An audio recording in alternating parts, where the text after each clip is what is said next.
On a cold night in Minnesota, only the howling wind could be heard sweeping through the narrow streets of the small town. Detective Sarah stood nervously in front of an abandoned house, her breath visible in the frigid air. She had been summoned to this remote town to investigate a series of mysterious disappearances that had baffled local law enforcement.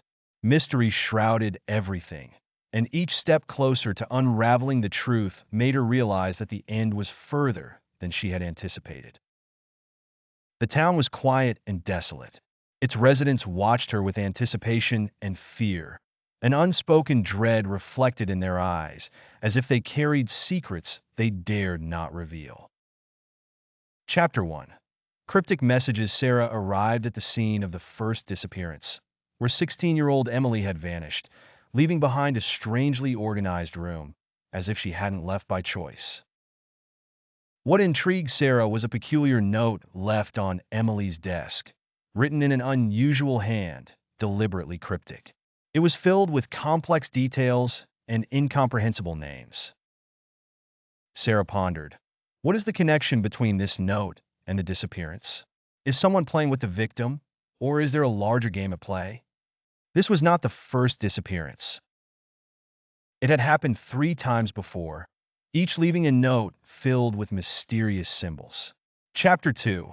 Threads of danger. As days passed, Sarah spent countless hours trying to decipher the messages. While deeply engrossed, she received a thread in the mail, a simple note reading, "You're getting close. Beware, curiosity can be fatal." Sarah brushed it off initially, but an underlying dread grew. The threats were systematic, a meticulous yet anonymous game. One night, as she prepared for bed, her phone rang. "You're meddling in matters you don't understand, Sarah. Step back before it's too late." The call abruptly ended. Chapter 3.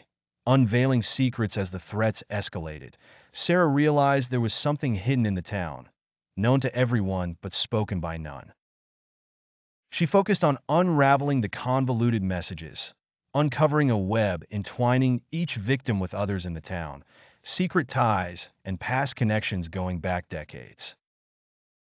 Interviewing the townsfolk, she pieced together the puzzle, noticing that those she conversed with began themselves disappearing under mysterious circumstances. With the resolution looming, her allies dwindled. Chapter 4. The confrontation. One cloudy night, Sarah sensed she was being watched. A shadowy figure emerged from the corners, eyes gleaming with malice. This was the architect of the threats, and possibly the disappearances. "You can't stop now, can you?" he taunted.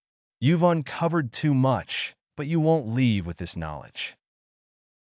Using her intellect, Sarah maneuvered skillfully, extracting critical information from him.